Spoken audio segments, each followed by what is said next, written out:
Time's ticking. Tick-tock, tick-tock. And we are live here at Thinker Ventures for 1 Million Cups. It happens most Wednesdays, where we listen to a entrepreneur, a small business owner, or another interesting person about the cool thing they're doing in the Rockford area. Today is an interesting day. Not only is it beautiful outside instead of super duper hot as it has been, but I got a cavity filled up. Actually got a filling replacement done not an hour ago. And so I am maybe smiling, or maybe not. I can't tell.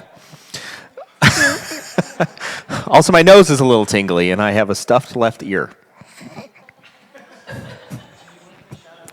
Nobody cares.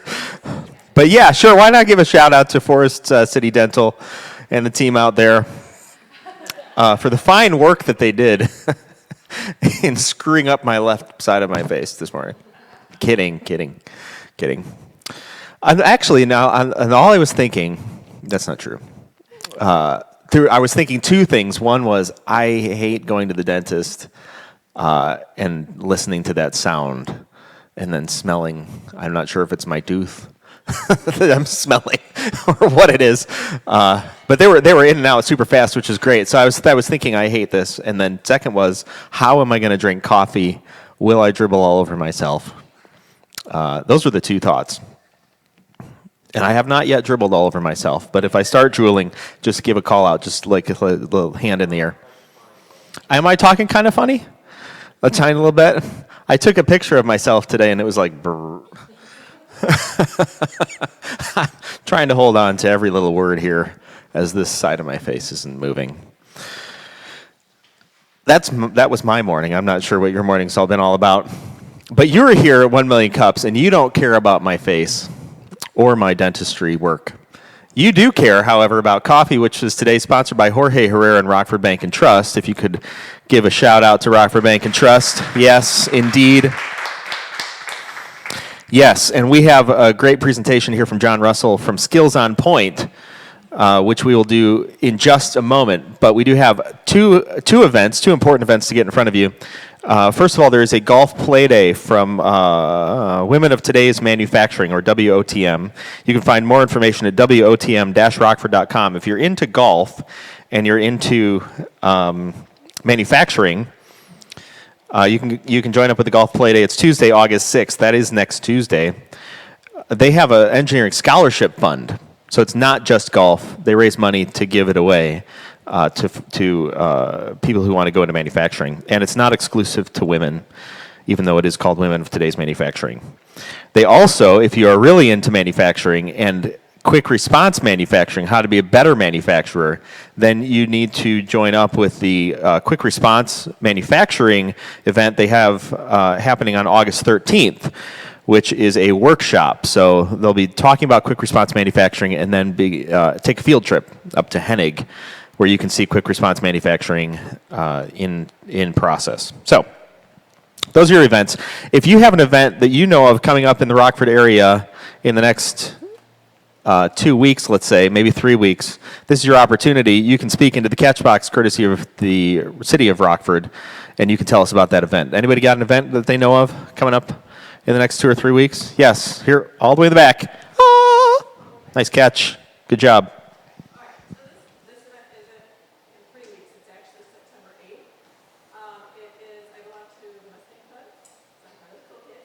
Got a Mustang.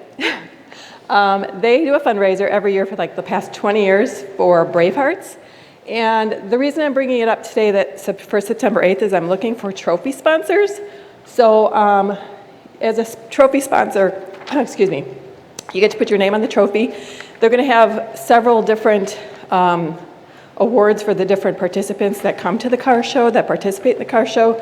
If you know someone that wants to enter their car in the car show, there's an application.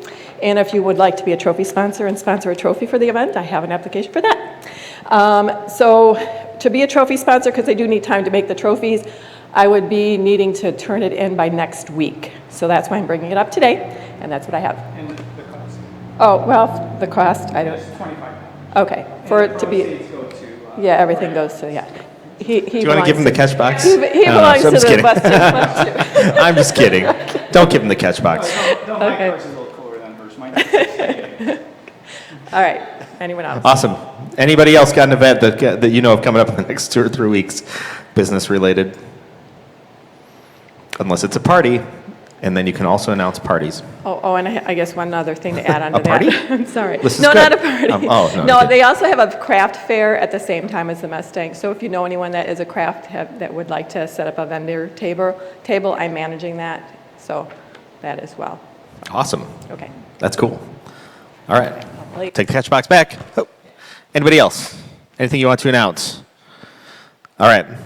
Well, today, as promised, we have a presentation from a small business owner in the Rockford area, something interesting that's going on. If you've not been to 1 Million Cups before, here's how it's going to run. You've just heard the announcements. The next thing is going to be that we're going to hear from presentation. You should be listening to, I think, 3 important questions that you need answers to as part of this presentation. The first question that you want an answer to is, what is the product or service? Second one is, who's the target audience? And 3 is, what's amazing about the management team? At the end of his presentation, I'm going to come back up and we're going to hear from you what you heard to see if his message got across. And then the fourth and final question is, we're going to ask of John, it's going to be, where are you stuck? And then it's going to be our opportunity to help him get unstuck and move the business forward. Would you welcome John to 1 Million Cups? Well, thank you all for being here today. I first wanted to say this is the first opportunity to meet Jason. And as a healthcare provider myself, when he walked in, my first concern was, he seems like a nice fellow. Where's the closest hospital? He's having a stroke. But that said, once he mentioned the whole Novocaine thing, I think we were good. My alert was kind of brought down. But it's funny, as business owners, we think about what we know really well. And we notice that about people. We notice how people walk with a limp. And you go, you have a knee problem. And, it's like, Jason, buddy, Anyway, thank you for being here today for 1 Million Cups. Thank you for the opportunity for us to be here as a company. I think this is a neat opportunity as a newer business that has more of a face in Rockford. We're actually not a new business. We've been around for about 2 years, which is still new in the grand sense. But as a brick and mortar space in Rockford, we just had our open house just this last week with a fair amount of people that came through our space. Very exciting time for us because we're able to help support all the different healthcare organizations in town here with a unique sense of camaraderie that isn't necessarily found within each borders. We're kind of nonpartisan. We help everybody. So with that said, I would say the biggest thing that you'll find if you've gone to go see a doctor lately is there's a wait time. It's not as fast as it used to be. It's not as convenient as the world we live in and as we like it to be. Everything's instant anymore. But that said, when you go to the doctor, it's going to be 6 weeks or it's going to be 8 weeks. You go, how is that possible? I need to be seen right now. Well, we live in a unique world. First, we have some problems. People are living longer. We're doing a good job. It's like fire prevention. There's sprinkler systems everywhere, so there's no fires anymore. It's like, oh, who needs a firefighter? Obviously, we do, but the same thing goes on here. People are living longer because we're doing a good job. We have issues where healthcare providers, just like everybody else, they say, it's time to retire. I want to enjoy my retirement, so there's less people in circulation. But also we have this massive trend of baby boomers that are growing onto that age of needing healthcare more frequently. The 65 and older group is a very large consumer of healthcare. So we have a problem. We have a shortage of healthcare providers. So how do we fix that problem? Who are you going to call? Step one, it's you say, well, let's get more doctors. We need more doctors right now. Well, it's difficult because medical schools don't really grow and expand quite the same. There's a set number of residencies to get people that have gone through the school out into practice. You have a model called physician assistants, which I'm sure you've all heard of, much like nurse practitioners. They can do the same thing that I do. I can see a patient, I can diagnose an illness, and I can prescribe medication. We all work in a very similar fashion as physician assistants, as nurse practitioners. But that said, they follow a medical model, so what that means is, much like the medical process of the number of residencies, the PAs kind of work in the same role as that. So they're all adapting to try to meet that need. There's more schools opening, there's more residencies, and even in town here, you're seeing Mercy now having a residency in addition to the UI College of Medicine having a family residency. So everyone's trying to grow to meet this need. But that said, it's a little different with nurse practitioners. Nurse practitioners are all born as nurses and grow up to become a nurse practitioner. You don't jump over being a a nurse. So you've all gone through a nursing school. So all these nursing schools all over the country, they have the ability to kind of expand as they get more educated faculty able to teach at a higher level. And as it goes, the most effective nurse practitioner programs that have the highest pass rates and the best outcomes also have a very good support from a good bachelor's degree program. So nurse practitioner programs, if you look at U.S. News World Report, if you look at anything on the internet, on media, you'll see nurse practitioners are going to fill the need. It's a big need. We're going to take care of it. Well, I'm sure some of that's biased to what my search history is, but that said, there is a massive influx in Rockford of nurse practitioners, and with that, there's a need to get them trained, which is where we come in. So briefly about me, I say it's a Rockford thing because I'm about as Rockford as it comes. I'm since being in 2001. I graduated from Christian Life in town here. 2010, I came back from my undergraduate at U of I in Champaign-Urbana. But that said, I'll put some of these random things up here that basically speak to the fact that the Rockford is kind of my home. Just down the street from here, I married my wife at the Second Congregational Church. I took trumpet lessons down the street at the Discovery Center from the Rockford Symphony Orchestra trumpet principal. I got my first trumpet from the Music Box gift shop down the street from my Uncle Ralph. So the point is, like, all these little random things keep on drawing me back to Rockford, and I have a love for this. In fact, I'm a nurse practitioner full-time in heart surgery at Swedish American just down the street from here. So the epicenter of Rockford, to me, has a really soft spot in my heart, and it's one of the reasons that we want to give back to this community, because this is a huge need, and we're seeing it unmet in what we have to go through as providers to learn the skill set to be effective in our jobs. So all these little fun caveats to say, I went to the Air Force and came back in 2007, went into healthcare after being a trumpet player, of all random things. The world changes, degrees change, you go on and on. I got a master's and a doctorate as a nurse practitioner. Moved back to work at Swedes, and when I came to work in that role, I found that there was a very big gap in my educational opportunities locally to find the skills that I needed to be effective. So if you can imagine you're going to go have heart surgery, there's a lot of steps that go into that. Both the surgery itself, I work with the surgeon obviously, but to learn how to be in the operating room, how to order medications unique to that care, all the procedures, the lines, the tubes, everything you can imagine needing, I put that stuff in. So how do I learn how to do that? That's not something I really learned in my school. So we go to different trainings, and all of the time I realized this is not something we offer locally, and people are also looking for this. So how can I help as a business owner or a future business owner at this point? What can we do better? Can we do it better ourselves? So, and that is the million-dollar entrepreneurial question is, could I even do this myself? So we go on.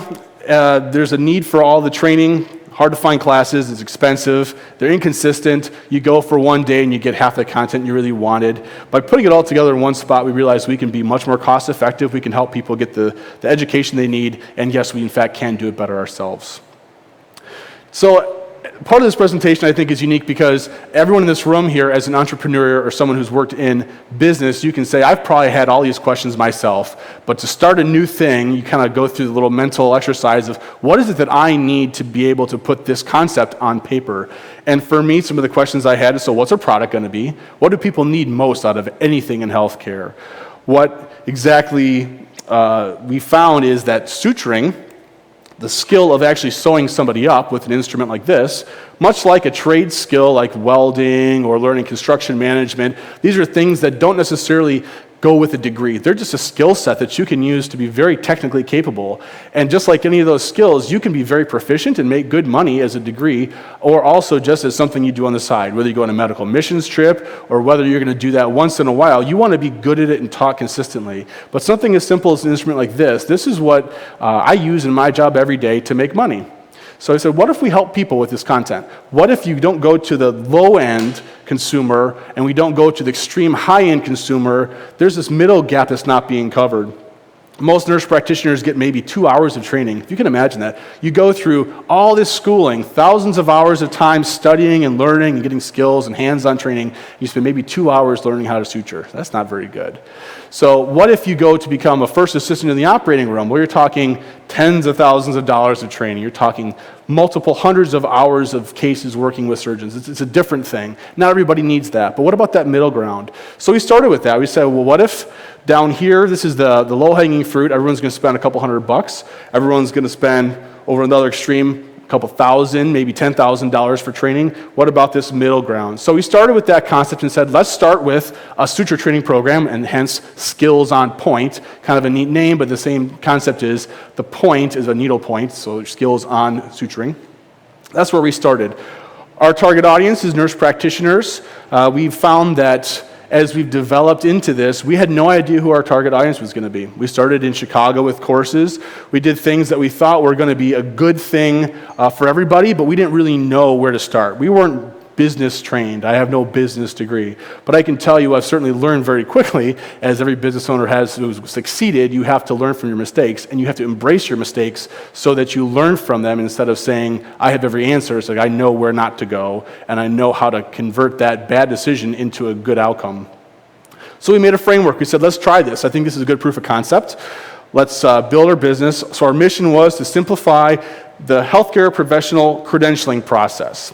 What does that mean? Well, if you want to do something in healthcare, just like going to get ISO 9000 certification for a business in healthcare, you have to have your list of things you know how to do. So these are all the things that we offer. We offer courses in a myriad of things, but we wanted to make it so that they're actually useful courses. They're not a whole bunch of fluff. It's actually what people want to learn, and they're having a hard time finding. Our vision is that we can make it centralized so people can come here and they get everything they need. So instead of having to go here, there, and everywhere, it's basically everything that I didn't have when I learned. I wanted to put it into a company so that others could benefit from that. And then obviously our framework as the values finish it out to say, we want to be teamwork driven. Everyone that goes through our courses is going to recognize this is expert-led. We're not going to have someone who doesn't know what they're doing teaching it. It's going to be value-based. People are going to get a lot for their money. And it's going to be taught with equipment way nicer than anybody else is using. Everything we have is super high-end, state-of-the-art gear that you can't find even in a lot of medical training centers. Sounds like a nice idea, right? So it builds out, we become a single member LLC, just because then I can control it all a little bit easier. We grow from that. But makes life easy. Ran out of my basement. My wife is happy that we now have a standalone space so that her basement isn't full of Pelican cases and our kids can actually run around and enjoy it. She was pretty excited about that. She walked down the other day and said, this is so empty down here. I don't know what to do with this. But build a website, trademark your branding, go set up an account, all the things that everyone has done before, right? And you get the equipment, you purchase from online vendors, you develop the relationships, you put it all together, and eventually at the end of the day, everything has to be that super high-end professional grade because that's our niche in the market. We're making it as real as possible for people so that they can actually use those skills and it translates effectively, as opposed to being, oh yeah, I sutured up on a banana. No, you sutured up on the most realistic skin substitute that there is so that it actually worked just like when you did it in training. That's what we need. So, that said, we have our first course. We're thinking this is going to be great. Actually, our first course before this was 4 months before this course in January 2018. We had 3 people in attendance, and then, if you recall, Houston had a massive flood. And the hurricane and the superstorm and all that happened down there. We had all those 3 people happen to be coming from Houston. So our course magically disappeared. So we said, okay, we'll learn from that. So we said, okay, back to the basics. And we had our first course in Chicago. We had 17 students. We figured, yes, this is a win. We went through this process. I got the high-end gear. I have the high-end state. We were at Hyatt downtown Chicago. Spend the money to make the money, right? You go in guns blazing, which is obviously, one of those rookie mistakes of saying you have to do that because you have to make some money on it. Get the best instructor in the world, all this stuff. But that said, we learned our price point's too low for what we would need to get back on it. Basic business mistakes. Great experience, though, and then there's one person that comes out of this. The unintended consequence of this is we did a really good job. And unfortunately, when you do a really good job, people ask for more. So let's say Hannah, this one person that was in the course, she reaches out and says, hey, this is very coincidental timing. It just so happens I live in Rockford also. I really enjoyed your course. In fact, I was you, but a couple years after you. I became a nurse practitioner working in a hospital setting. I didn't have any of these skills, and this is changing my life. This is making a difference for me, so thank you. It's like, whoa, oh my gosh, this is so cool. We move out, and she says, by the way, there's this new requirement in Illinois that every nurse practitioner has to have 10 hours of training unique to the opioid crisis. Can you do that? And I'm thinking, I thought we were a suturing company. I said, okay, sure, well, I guess we can take a look at that.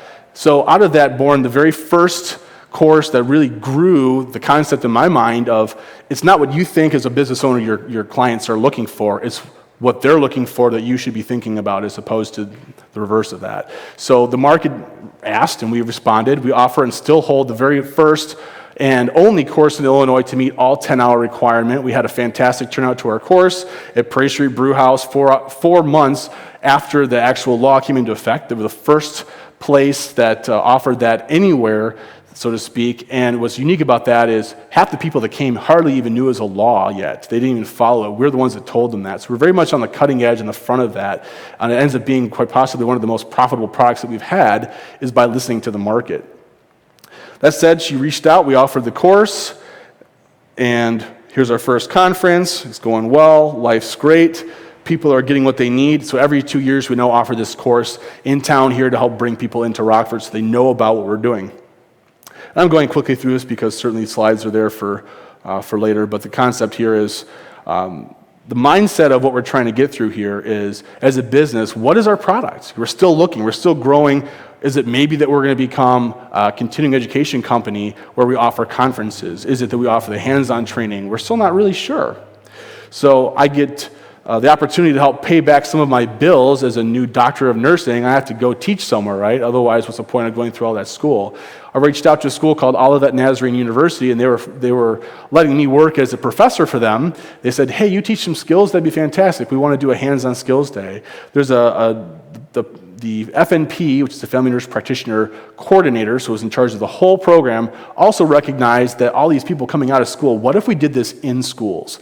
Now, schools should be offering some of this, but a lot of them are online now because we have, again, that increased need for people to have access to this content, and they're struggling. They can't meet this demand, and the people at the schools, they can do the didactic content, but they don't know how to do those unique skills that we offer. So out of that came the conversation, well, what if we just come to all these different schools and offer this? And out of that born our first class, recognizing that need, and we said, sure, of course we can do that. So here's our first course at Olivet Nazarene University. We had 40 students and about $9,000 worth of gear we had to purchase and kind of risk our own capital to make happen. But that's a pretty small investment in the grand scheme, but as a small business owner just starting out, we go, oh, that's everything, right? So risk pays off. We now have one of the most successful hospital and school-based on-site, we call it concierge education programs in the nation. We go around to schools everywhere in the nation that are saying, hey, I see what you did there, and I want you to come do that for us too. And in fact, we don't need all of that content. We have 10% of that covered. We do some of that, but can you kind of fill in all the gaps? And the answer is, yes, we'll come to you. We'll do all of that for you. And it's cheaper for the students that are all broke. They're all in school. We've all been there. They're all struggling to make it all happen around a work schedule. We do all the work and just show up for you and do all the education on site. Takes all the questions out of the deal, all the capital expense we've already taken care of. So the students get a great content for much less cost. So we're growing. Life is going well, right? Learning to market is the bane of my existence. And as someone who is not exactly an extrovert, I really struggle with the idea of let's put it on Instagram, let's put it on Facebook, let's get people out there learning about it. And that is, I know for me, a struggle, and certainly something we've learned working with marketing companies, that you have to be good at that. You have to put that out there because you have the best product possible and you can't translate it into someone for an actual conversion. You have the best known secret, and that's the graveyard. That's not where businesses go to succeed.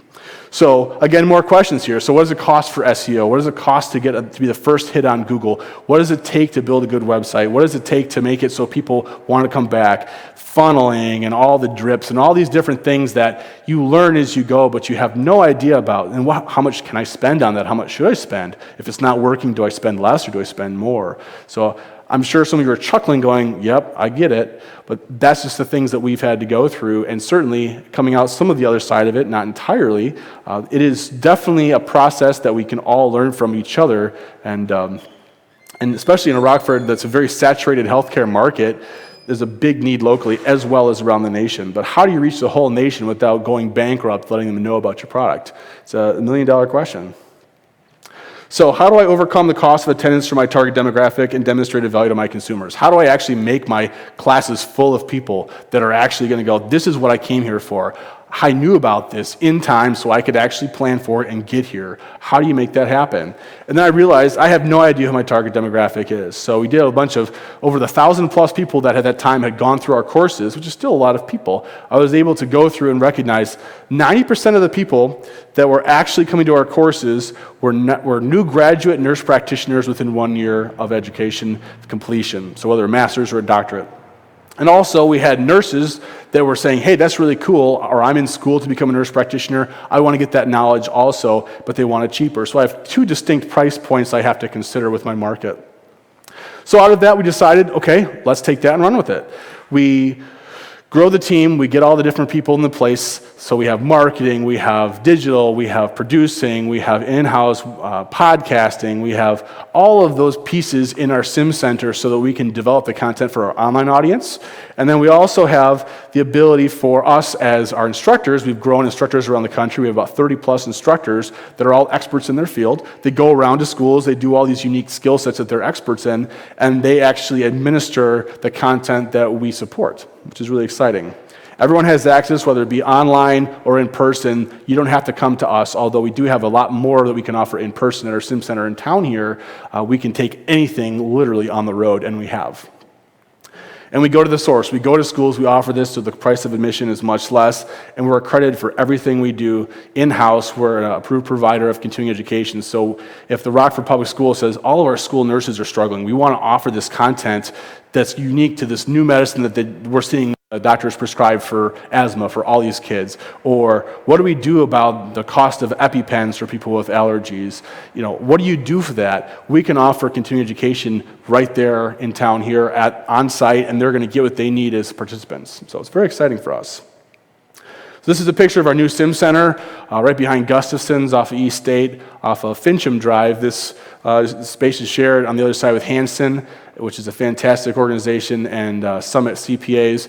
This is the third of the space, about 2,500 square feet, that now is all dedicated to be a sim lab. So we can use it for a conference space. We can use it for bringing in experts for certification review.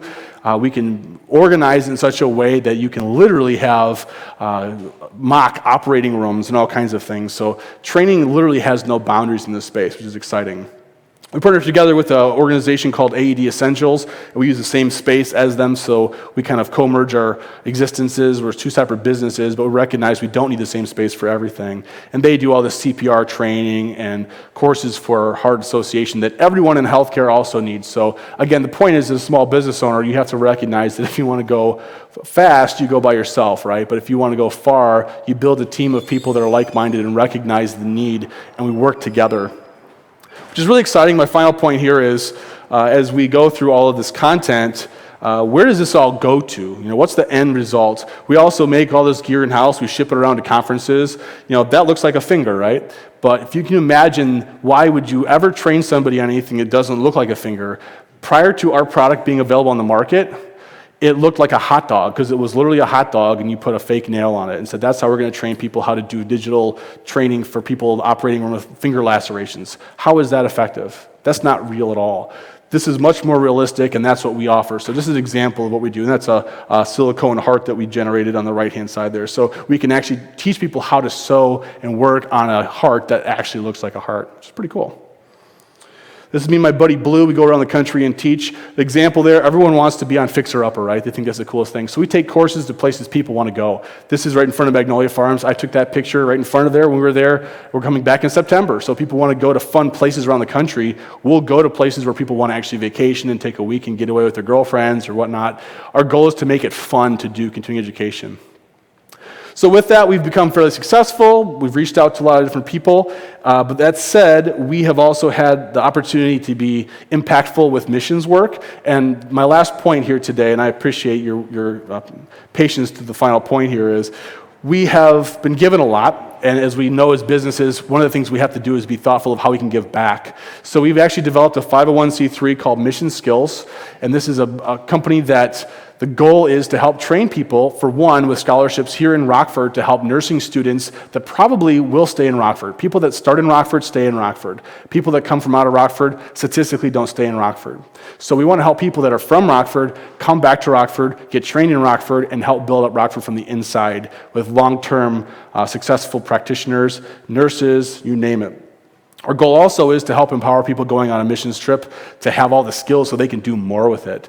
We're partnering with several different organizations in town here. We're sending 2 people to Haiti this October, which is really exciting because we're seeing that people are really interested in our content.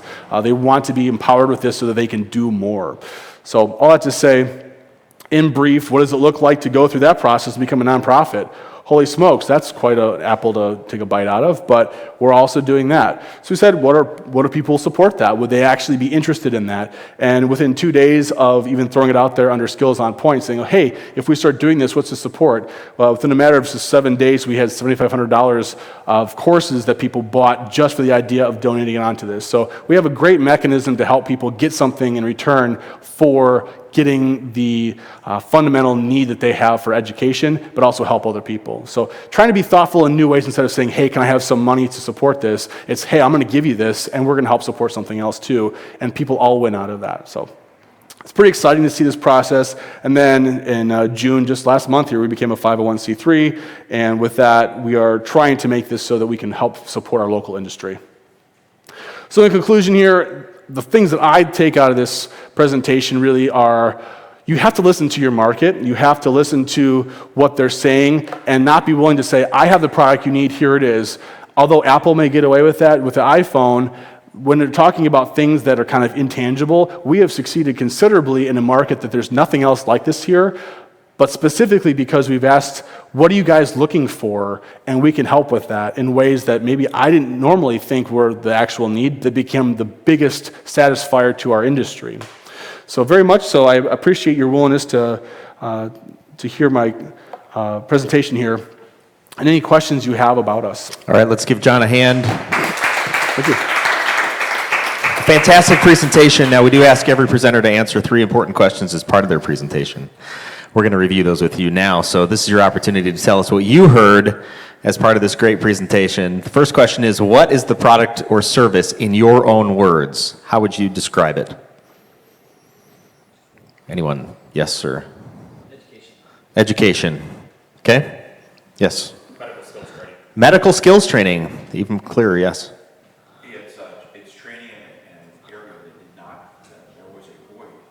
Yeah, training in an area there was a void. Yeah. There was something in the back there? I was just going to say continuing education for nurse practitioners. Continuing education for nurse practitioners. Yeah, pretty clear. Number 2 is, who's the target audience? Nurse practitioners. Nurse practitioners. Yeah. Nurses, yes. Mm-hmm. Anyone else we're missing? Really, any healthcare person in general that has a license we can support, but we mostly see nurse practitioners.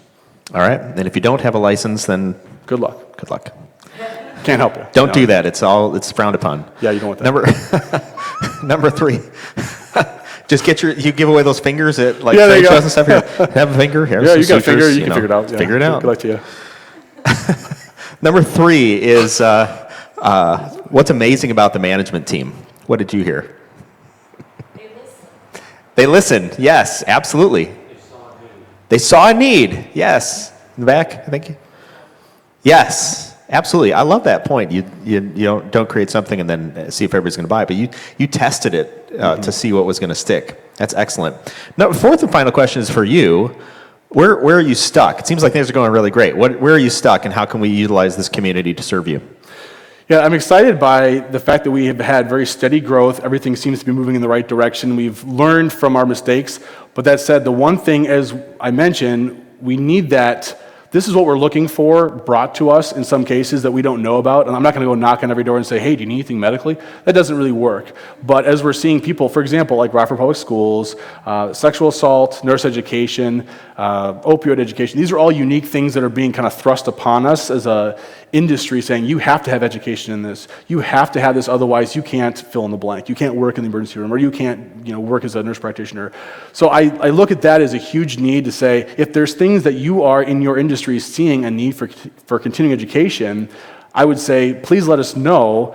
because that's something that we can specifically help facilitate in ways that maybe aren't exactly working in our area, just because it's not medical. We can help with that, and we can facilitate a lot. We also have a space that is phenomenal for hosting events and education for corporate offsite that is basically as professional as you can imagine it. So any corporation looking for that, we have that resource. But I can tell you the one thing that is so unique about this 501c3 that I definitely could use help with at this point is a good local resource for our grant funding, because I have gone through the process of that road of finding the grants that I think we could be very competitive with, and I'd like to not make the mistake of trying to reinvent that wheel. So it sounds like there are two distinct paths you're going down here that you might be stuck on. One, in a broader aspect, not just healthcare, but the first question is, how do I identify market need when nobody is thinking about me throughout their daily life, and I've got this great solution, or could have a great solution. So how do we identify market need? And then the second one is, how do we fund the 501c3, and how do we get people behind that? Thoughts from the community here. We'll throw on the catch box if you've got an idea about identifying market need, or how do we fund a not-for-profit that's doing great things in the area. I'm going to throw the catch box to you, and then you can speak into it and communicate your wisdom. Come to you, Charlie. Well, have you ever thought of talking to the health department, Winnebago Health Department, and ask what they see as needs in the county? Yeah, it's an excellent idea. Absolutely.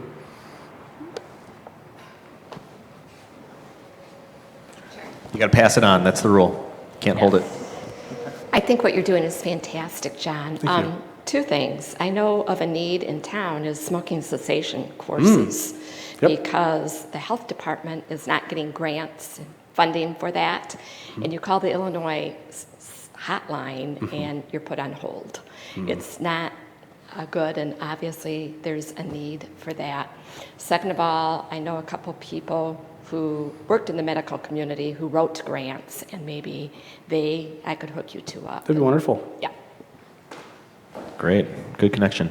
And just to piggyback off what she was saying, maybe some of these people that work in the healthcare field that are applying for these grants might be able to sit on your board for your 501c3. Yep. Might want to fill up your board with some of those folks that are pretty well connected here in town. Certainly. Folks that are fundraisers. And you probably can see a lot of those by just looking at other nonprofit boards on their website and who their board members are. You're going to see maybe some consistencies on who some of those people are, but that's a good way to kind of help you with that fundraising grant. Excellent. effort. Thank you very much. Yep. I think we had a question or an idea someplace over there. Other ways to identify market need, maybe in a grander scheme across businesses. Yeah? Anybody? Any other thoughts? All right. Oh, we have one. I get to throw this. Don't be shy, people. One other Don't be thing with the shy. community, the Family Peace Center and all that's happening, and kind of piggybacking off what the city's trying to do, and domestic violence, and what needs are out there with that huge initiative going on. Just a thought. That's true. That's a great idea. That Family Peace Center, a lot of kind of a coalition of needed community resources coming together. Right. Are you connected up with them at all? No, I definitely would like to. What's exciting about some of our connections is that whether it's one hospital or one city or whatever, we have reach for, typically our courses have several hundred miles worth of people that they drive from Chicago, Quad Cities, Southern Illinois, Madison North. So there's lots of reach that we can look outside of the exact epicenter of Rockford, but obviously our goal is to focus on us first here to help Rockford build up from the inside, because then it can kind of grow out of there. So that's a really great idea. I'm excited like that. Yeah, I got a contact Excellent. info. Cool. Thank you for your great ideas. Other thoughts we can pass along to John here, or to each other? Identifying market need or getting not-for-profit funded? All right, we'll close it up and move on to your opportunity to go talk to the other folks in this community of 1 Million Cups. We do present everybody